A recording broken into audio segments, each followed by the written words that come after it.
of the reasons we take this sailboat ride is because the parts of our journey out here with the sails, the sheets, which is what we use to pull the sails into different directions, the rudder, and the keel, all are parts of our lives that indicate how the Holy Spirit, which is the wind in our sails, helps us be directed towards God's calling. And the other video that I've done covers that more completely, and I hope you'll review it after the sailboat ride. But what I'd like to talk to you about today is, what have you accomplished this year in MCs? What is the purpose and meaning of your journey? What should you carry away with you? One of the things that you did along the way is that you entered into a particular discipline, and we know it as the Ignatius Way, or the Ignatius Retreat Daily Life, or spiritual exercises. But I wanted to ask you this. At the end of this year, now that you have spent this year here, you've had an opportunity to study and see the life of Jesus.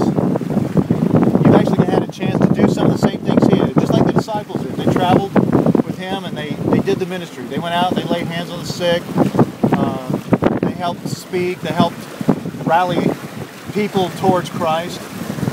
But in the end, that wasn't really all of Jesus' mission. He had something else more personal, more intimate, and more serious with his life that he actually needed to present to us, his disciples. And so I want to ask you, now that you've spent this year at MCs, who do you say Jesus is? Jesse.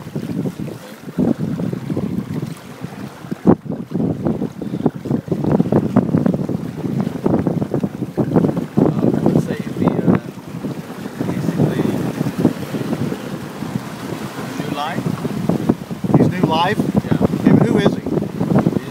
Who's Jesus? You keep talking about Jesus. Who is he? What I don't know. Who is Jesus? Who's this Jesus you talk about?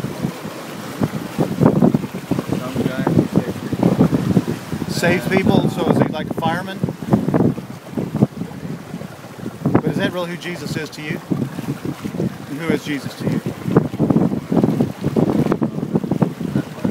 That's something you need to think about. How about you? Jeff, who is Jesus? say somebody that rescued me, desires a relationship with me. Rescued you from what? From my sin, from my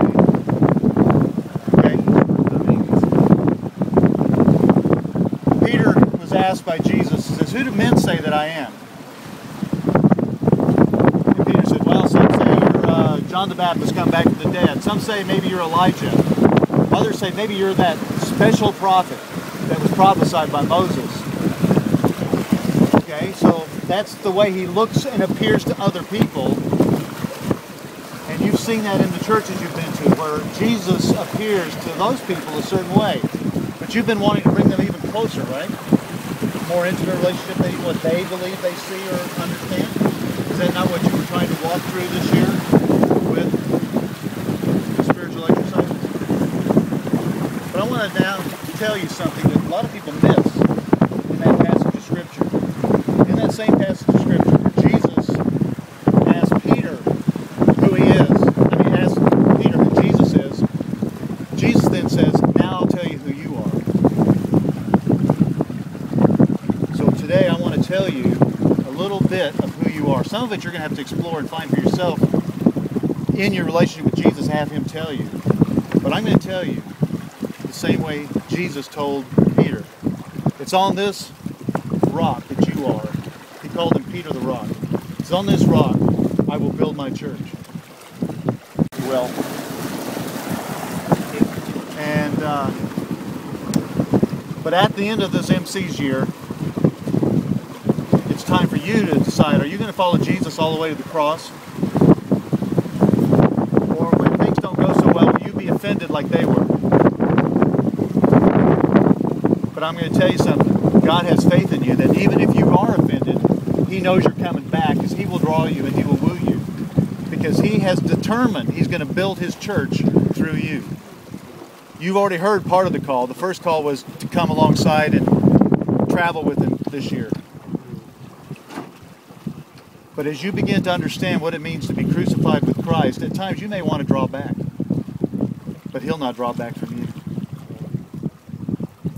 So I ask you again that in this remaining days before the graduation, I hope to hear an answer from you.